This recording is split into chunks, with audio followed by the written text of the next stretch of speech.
యాభై 52 రోజుల్లో బైబిల్ ఎలా చదవాలి?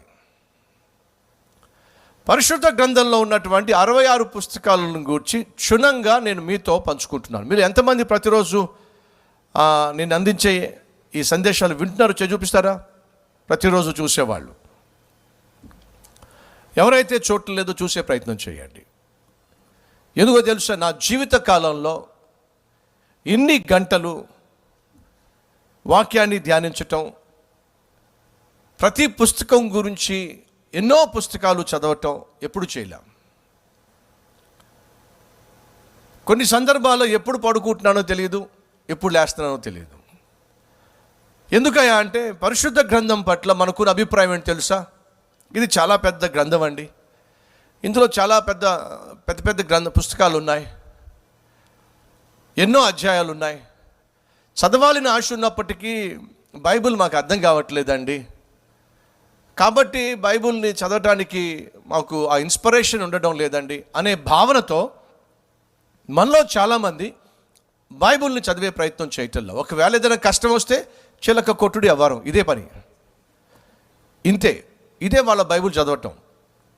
అది ఆత్మీయత కాదు. 52 రోజుల్లో బైబిల్ చదువుదామని చెప్పి నేను పిలుపునిచ్చాను. నిన్నటి దినాన నేను జూమ్ కాల్లో మాట్లాడాను. చిన్న పిల్లలండి, ఓ చిన్న పాప అంటుంది, అంకుల్ నేను బైబిల్ చదువుతున్నాను. ఇప్పటికి నేను బైబిల్ని 9 సార్లు చదివాను. తల్లి నీ వయసు ఎంత? 7th క్లాస్ చదువుతున్నాను అంకుల్. 7th క్లాస్ అంటే 12 years, 12 సంవత్సరాల వయసు ఉన్నటువంటి ఒక పాప, ఒక చిన్న పాప 7 సార్లు బైబిల్ని పూర్తిగా చదివేసింది. ఇప్పుడు 30 రోజుల్లో బైబిల్ చదువుతుంది. నిన్నటి దినాన 4th క్లాస్, 7th క్లాస్ అక్క చెల్లెళ్ళు నాతో మాట్లాడుతూ చెప్తున్నారు, అంకుల్ 30 డేస్లో బైబిల్ మేము పూర్తిగా చదివేస్తున్నాం. ఓ తల్లి కూతురు నాతో మాట్లాడుతున్నారు. ఆ పాప అంటుంది, అంకుల్ నేను 8th క్లాస్, 20 డేస్లో బైబిల్ పూర్తిగా చదవాలని చెప్పి నేను తీర్మానం తీసుకున్నాను. కొన్ని వేల మంది చిన్న బిడ్డలు నేను ఇచ్చిన పిలుపుని అందుకొని బైబిల్ని 30 డేస్లో, 20 డేస్లో, 52 డేస్లో చదివేస్తున్నారు. ఇక్కడ కూర్చున్న వారు, వారి గృహాల్లో కూర్చున్న వాళ్ళు, మీ వయసు ఎంత? 20 years, 30, 40, 50, 60, 70? ఎప్పటి నుంచి మందిరానికి వెళ్తున్నారు? పుట్టినప్పటి నుంచి బ్రదర్. సండే స్కూల్కి కూడా వెళ్ళేవాళ్ళం బ్రదర్. 20, 30, 40, 50 సంవత్సరాలుగా మందిరానికి వెళ్ళేవాళ్ళం బ్రదర్. ఒక్కసారైనా బైబిల్ లేదు బ్రదర్. ఎందుకు చదవాలా? చదువుదామన్న ఉన్నా అర్థం కాదు బ్రదర్. అందుకే నేను బైబిల్ చదవలేకపోయాను బ్రదర్. అర్థం కావటం లేదు అనే ఒక్క భావనతో బైబిల్ని చదవకుండా పక్కన పెట్టేశాం. మందిరానికి వచ్చినప్పుడు లేక కష్టం వచ్చినప్పుడు కాసేపు అలా బైబిల్ చదవడం, తర్వాత మూసేయటం. ఇది మనలో చాలామంది చేస్తున్న పని. ఓ నిర్ణయం తీసుకున్నాను. ఏమిటా నిర్ణయం అంటే 66 పుస్తకాలు అసలు ఎవరు రాశారు, ఎప్పుడు రాశారు, ఎందుకు రాశారు, ఎలా రాశారు, ఎక్కడి నుంచి రాశారు, ఆ 66 పుస్తకాలు తెలియచేసేటటువంటి సారాంశం ఏమిటి, సందేశం ఏమిటి, అందులో ఉన్న ప్రాంతాలు ఏమిటి, పనులు ఏమిటి, పాఠాలు ఏమిటి, పాత్రలు ఏమిటి, ఇవన్నీ కూడా వివరంగా తెలియచేయాలి.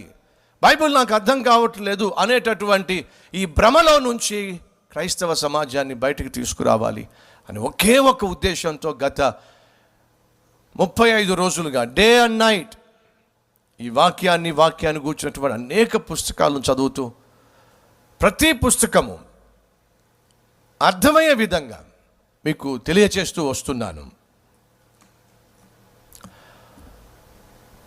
టైం చూశాను, 5:25 అయింది. ఉదయం గబగబా లేచాను.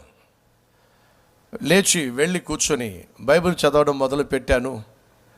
మొత్తం అందించాల్సినటువంటి ఆ రోజు అందించాల్సినటువంటి ఆ సందేశం కోసం. ఈ లోపట నేను వెళ్ళి నా చిన్న కుమారుడిని లేపే ప్రయత్నం చేశాను. లేచి గబగబా వచ్చాడు. వచ్చి నాతో మాట్లాడుతూ, డాడీ మీరు పడుకోలేదా అని చెప్పి అన్నాడు. రాత్రి 12:30కో 12:45కో పడుకున్నాను రా, టైము 5:25 అయింది కదా, కాబట్టి లేచాను అని చెప్పి మాట్లాడుతూ ఉంటే, ఏమిటి నిన్న 12:30కి పడుకుని 5:25కి లేచారా అన్నాడు. నిన్న కాదురా, ఇవాళే, ఈరోజే రాత్రి 12:30కో 12:45 పడుకున్నాను, 5:25 అయింది, లేచాను, ఎందుకంటే చదవాల్సింది చాలా ఉంది కాబట్టి లేచాను. ఓహో, నిన్న మధ్యాహ్నం 12:30కి పడుకుని సాయంత్రం 5 ఏమైందిరా నీకు అన్నాను. నన్ను చూస్తూ ఉన్నాను. డాడీ ఇప్పుడు టైం ఎంత అయింది అన్నాడు. 5:45 అంత అయి ఉంటుంది, ఎందుకని నేను 5:25కి లేచాను, 20 minutes అయి ఉంటుంది, 5:45 ఉంటుంది. లేదు డాడీ, ఎంత అయ్యింది? 2:45 డాడీ. 2:45 ఏంట్రా? అవును డాడీ. టైం చూస్తే 2:45 అయింది. పడుకుంది ఎప్పుడు? 12:30, 12:45. లేచింది ఎప్పుడు? 2:25. నేను గడియారం చూసినప్పుడు 2 మీదేమో ఒక ముళ్ళు, 5 మీదేమో ఇంకొక ముళ్ళు, ఏది పెద్దదో ఏది చిన్నదో దూరం నాకు కనపడలే. అది 2:25 అయింది, నేనేమో 5:10 అనుకున్నాను నేను. మరి ఈ 1.5-2 గంటలు పడుకుంటే ఈ బ్రెయిన్ పనిచేస్తా, లేవాలి, బైబిల్ చదవాలి, శ్రేష్టమైన సందేశాలు మీకోసం సిద్ధం చేసుకోవాలనే తాపత్రయంలో నాకు కావలసినటువంటి నిద్ర లేకపోయినా సరే అది బ్రెయిన్ పట్టించుకోవాలా, ఎందుకని ఈ మనిషితో కాదని చెప్పేసి. ఎందుకు ఈ ఎగ్జాంపుల్ చెప్తున్నానంటే, నా జీవిత కాలంలో ఇంతసేపు, రోజుకు 10 గంటలు, 12 గంటలు, 14 గంటలు అలాగే కూర్చొని బైబిల్కి సంబంధించినటువంటి పుస్తకాలను చదువుతూ, ఈ పుస్తకం ఎందుకు రాశారు, ఏ కాలంలో రాశారు, ఎవరు రాశారు, ఏ పరిస్థితిలో రాశారు, ఇవన్నీ మీకు వివరించాలని చెప్పి ఒక దీక్షతో పరిశుద్ధ గ్రంథాన్ని మీకు అందించే ప్రయత్నం చేస్తున్నాను. కాబట్టి 2 weeks బ్యాక్ బైబిల్లో ఉన్న 66 పుస్తకాలు 66 నిమిషాల్లో మీకు స్పష్టంగా తెలియచేశాను. దాన్ని చక్కగా ప్రొఫెషనల్గా మీకు అందుబాటులో తీసుకురావాలని చెప్పి దాన్ని ప్రైవేట్లో పెట్టాం. త్వరలో ఆ సందేశాన్ని మరలా మీకు ఒక మాస్టర్ పీస్గా అందించే ప్రయత్నం చేస్తాను. 66 books గురించి 66 minutesలో అర్థవంతంగా మీకు తెలియచేసే ప్రయత్నం చేశాను. ప్రియ సహోదరి సహోదరులు, దయచేసి బైబిల్ చదవండి. కనీసం మిగతా సమయంలోనైనా ఆల్రెడీ 35 days అయిపోయినాయి, ఇంకా మన ఎదుట కేవలం 17 days ఉన్నాయి. ఈ 17 daysలో నూతన నిబంధనను కూడా పూర్తిగా మీకు అర్థమయ్యేలా చెప్పాలని ఆశపడుతున్నాను. సాధారణంగా మనకున్న కన్ఫ్యూజన్ వచ్చి ఓల్డ్ టెస్టిమెంట్.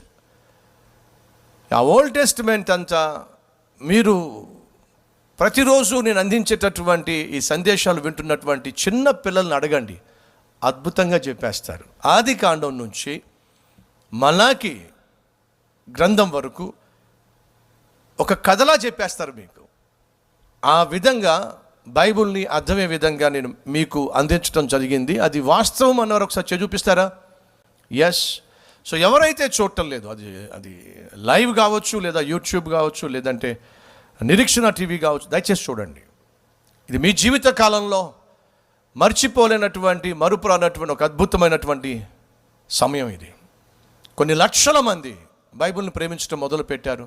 అనేక వేల మంది బైబిల్ని పూర్తిగా చదవటానికి కంకణం కట్టుకున్నారు. చిన్న పిల్లలు 10 years, 11 years, 12 years, 13 years, 14, 15 years చిన్న పిల్లలు బైబిల్ని పూర్తిగా చదవటం ప్రారంభించారు. అది వారి జీవితంలో మరుపురానటువంటి అద్భుతమైనటువంటి అనుభవం. కాబట్టి మీరు కూడా బైబిల్ చదివే ప్రయత్నం చేయండి.